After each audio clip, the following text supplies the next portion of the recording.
presenting the Fairfax File, an homage to noir, written and narrated by Ross David Wilson. Musical touches, Jack Hurd. Chapter 1. The Dame. There's always a dame. Sure, I'll buy that. But there are dames and there are dames. This dame was a dame and a half.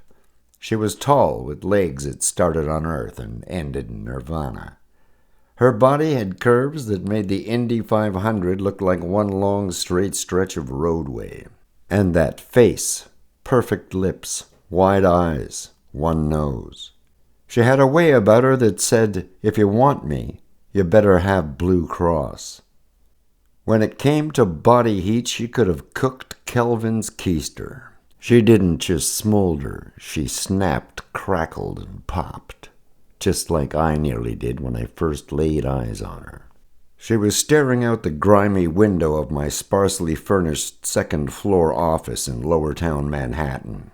In one of her hands, she held an old high school trophy of mine, the other one propped up an unlit cigarette, like she was waiting for a minion with a match to materialize. Intriguing as this woman appeared, I had the uneasy feeling that someone, somewhere, somehow, was going to get burned. Her radar must have gone off because she stiffened slightly and then turned around. "Mr. Frank Vulcan?" Her voice was soft, light, and breathy. I liked it. I liked it a lot.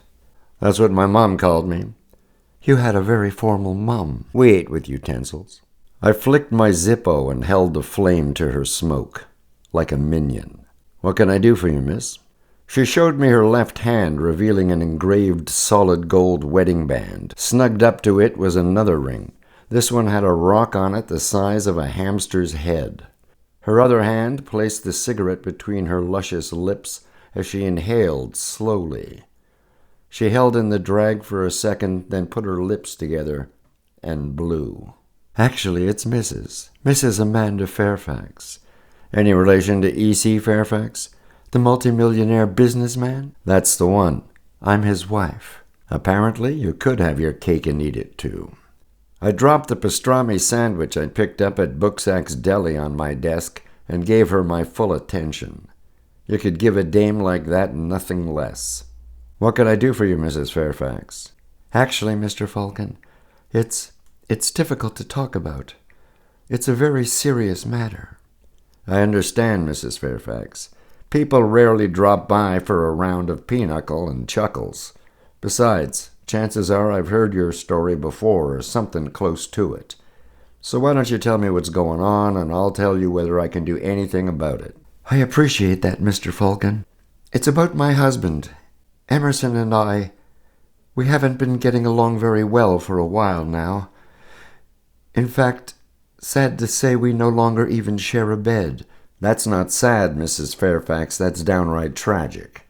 And I suppose you want me to have his head examined." She cracked a wry smile.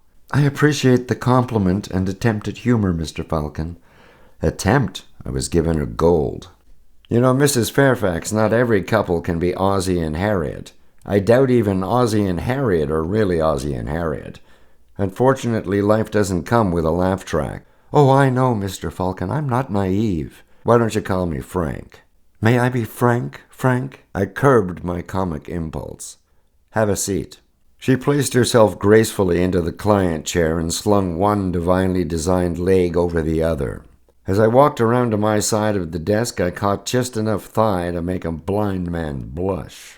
"Nice gams you got there, Mrs. Fairfax." "Do you flirt with all your clients?" "If they have a mustache, I think twice."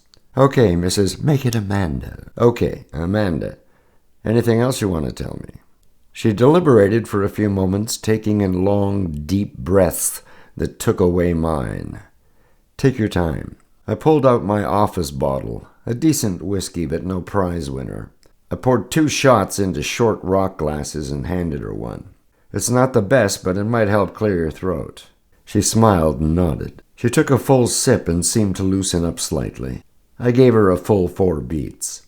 What makes you think you need to hire a private detective? Because I believe my husband is trying to kill me.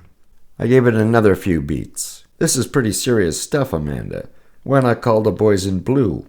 I hear they tackle crime occasionally. Emerson is immensely wealthy, highly respected, and well-connected. What chance would I have of convincing the authorities that a multi-millionaire is a would-be murderer, especially with no real proof? I'll bet you could talk a duck into giving up its down. Really, Mr. Falk? Hold on, Mrs. Fairfax. Let me tell you the kind of hairpin you're dealing with here.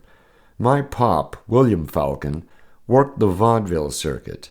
Did a stand-up act under the moniker Billy Birdie. His catchphrase was, "Ain't I a hoot?" I never heard of him. That's because he wasn't. But that wouldn't stop Pop from getting on stage and cracking wise any chance he got. Silliness insinuated itself into his soul. A part of it passed down to me. I can't help blurting out the first thing that comes to mind. My brain doesn't have a haze coat looking over its shoulder. But I can assure you, Amanda, I'm not in the gumshoe game for laughs. We square? She was quiet for a few seconds, leaned over and looked me in the eye. Okay, Frank, I'll play the straight man. She had spirit. I liked that. I grabbed a pencil and my notepad and settled back in my chair. Okay, let's have the once upon a time. She took a long draw on her Camel and then blew out a large billowing cloud of smoke. In a movie, it would have been the perfect time to dissolve into a flashback.